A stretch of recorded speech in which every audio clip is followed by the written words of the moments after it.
Você já experimentou a recepção do espelho?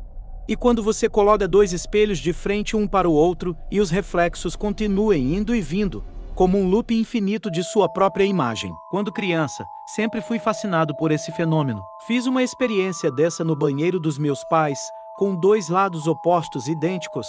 Só me permitia ver um número limitado de reflexos antes que meu próprio corpo bloqueasse o centro. Mas hoje finalmente tive a chance de satisfazer minha curiosidade. Construí uma engenhoca com dois espelhos voltados um para o outro, coloquei uma lâmpada acima deles para fornecer iluminação adequada e cortei um pequeno orifício no centro para colocar a câmera do meu telefone atrás.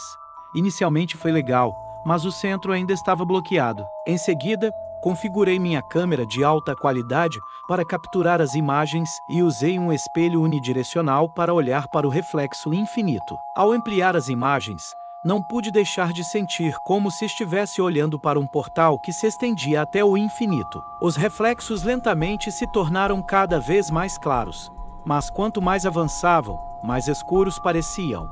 No centro, notei um pequeno quadrado preto que parecia um pontinho. Eu estava prestes a desligar a câmera quando um pensamento me ocorreu. E se eu simplesmente deixar a gravação continuar? Talvez eu pudesse editar a filmagem e criar algo que se tornasse viral na internet. Naquela noite, fui para a cama satisfeito com o meu trabalho. No entanto, fui acordado abruptamente por uma sensação de calor intenso e engasgo com uma fumaça espessa. Quando me sentei, pude ver o brilho das chamas na escuridão e o cheiro de plástico queimado encheu o ar. O pânico se instalou e eu pulei da cama e fiz meu caminho para a sala de estar. Para meu horror, toda a sala estava em chamas.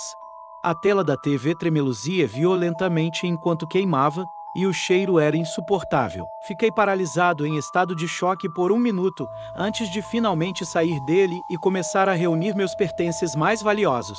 Uma vez do lado de fora, liguei para os serviços de emergência e esperei atordoado enquanto o fogo era apagado. Depois, presumi que a câmera fosse a responsável pelo incêndio. Deve ter superaquecido durante sua gravação prolongada e pegou fogo. A culpa e o arrependimento por minha imprudência pesavam muito em minha mente. Mas não, a câmera e o celular estavam intactos. Pasmem, e dias depois, enquanto os especialistas em remoção de fumaça limpavam as consequências, decidi revisar as filmagens daquela noite. Ao observar as imagens na tela, senti um arrepio percorrer minha espinha. Algo estava errado no vídeo. Não foi apenas o fogo, havia algo mais. Algo estranho à espreita no reflexo. Enquanto eu examinava a filmagem, meu coração começou a disparar. De repente, notei algo que não estava lá antes, uma figura parada no centro do quadrado preto. A figura estava tão borrada que era difícil distinguir, mas sua presença era inegável. Enquanto eu continuava a observar, a figura foi ficando cada vez mais nítida, até que ficou bem na frente da câmera, com os olhos fixos em mim. Sentei-me lá em horror. Eu sei que ele não podia realmente me ver, mas eu ainda estava apavorado. Isso não pode ser real, repeti em minha mente. Cocei a cabeça, notando que a figura repetia aquele movimento. Acenei com a mão e larguei a câmera em estado de choque.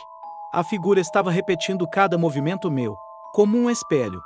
Tinha que ser alguma coincidência, ou uma brincadeira, ou eu estava alucinando. Os espelhos ao redor da figura pareciam estar derretendo, liquidificando, mas não totalmente pingando, apenas ficando mais saltitante. Percebi que mais figuras apareceram, a câmera ficando completamente coberta pelo líquido do espelho.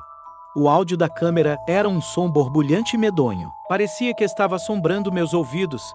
Eu queria abaixar a câmera, mas estava muito horrorizado, só podia sentar e ouvir, olhando para a tela distorcida, enquanto ouvia os sons demoníacos e um crepitar, que presumi seja o fogo começando. Foi quando eu tive o suficiente. Parei de assistir e abaixei a câmera. Fiquei chocado demais para entender o que fazer e naquela noite não consegui dormir até bem tarde. Minha mente ocupada com o cenário da filmagem. Quando cheguei em casa, destruí o que restava da engenhoca e apaguei a filmagem, sabendo que nunca mais conseguiria olhar para aquela filmagem novamente. Estou assustado com qualquer espelho, mas a lembrança do que vi ainda me assombra até hoje, e não posso deixar de me perguntar que outros segredos obscuros se escondem nas profundezas dos portais infinitos dos espelhos. Às vezes, ainda acho que ouço um gorgolejo ecoando pela minha casa no meio da noite.